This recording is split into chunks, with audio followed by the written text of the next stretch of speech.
Hi, it's Ken Okel with Help with Video. I want to talk to you today about webinars because more and more people are doing webinars, and I got to tell you, a few of you are in need of a webinar intervention.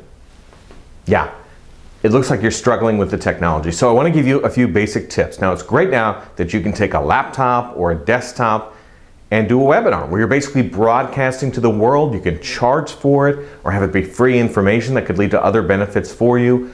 It's a great way to communicate. But keep a few principles in mind. The first one, the built-in camera that is on your computer. If your computer's a few years old, the picture might be a little bit grainy. It might not be that good, so you might want to invest in a separate camera that you can usually plug into your computer through a USB port. It's very simple, gives you a higher quality image. You also may want to add a little bit more lighting to your computer area. Maybe even just bring in a few more lamps just to flood yourself with some more light. If it looks like you're in shadows, if you're in like a cave somewhere, your webinar is going to lose a little bit of its impact with people. So think about that. Another thing, the quality of your audio. If you're relying on the microphone that's built into the computer and there's a good amount of depth between you and the computer microphone, it's going to sound a little echoey. See if you can get a plug-in microphone, much like I'm using for these reports, plug it into your computer, select that as your sound source. So in other words, the microphone will be pretty much right here on you as opposed to a little bit further away. That should reduce some of that echo effect. Also want you to think about how you're relating to the camera. Okay, now here, I'm looking at the camera. There is a little monitor to the side, so right here I'm looking at the monitor. See, there's a little difference. Looking at the monitor, looking at the camera. How do you want to relate to the audience? Do you want to be looking at them, or do you want to be looking at something else? The challenge is when you're doing a webinar, you're often having to do several things at once. So keep in mind, if you're having to type stuff and look at the screen and all that, you're really not engaging your audience visually. So maybe there's someone who could help you with some of those things. And the final point I want to give you about webinars is practice. You gotta practice. There is nothing worse than attending a webinar and watching someone struggle with the technology, and basically you're having to watch them learn what they're doing.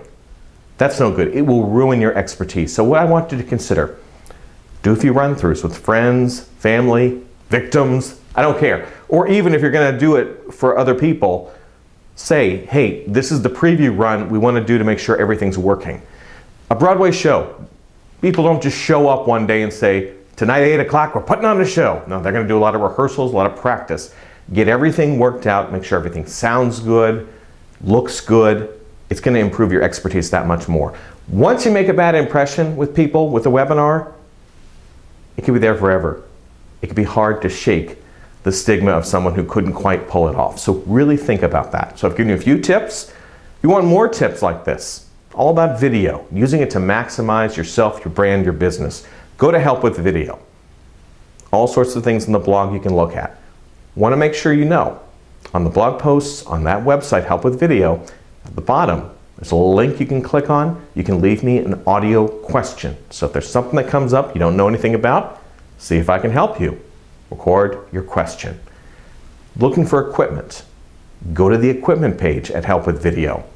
On there, I have all sorts of equipment that I've used or that I'm aware of. It's a great starting point. Remember, my big point, don't overbuy. And if you want to take the deep dive, you want to really learn as much as you can, as quickly as you can, I really suggest you check out the book, Help with Video. It's my ebook, over 70 pages, all about these types of lessons, making sure that you can maximize video as much as possible. I don't want technology to hold you back. We want to make sure you're focused on your performance and being as good as you possibly can. All right, so that's all our time for now. Remember, webinars can be fantastic, but sometimes you might have to sit down and have a little intervention to make sure that you're really focused and giving your best work to the world. I'm Ken Okel. Take care.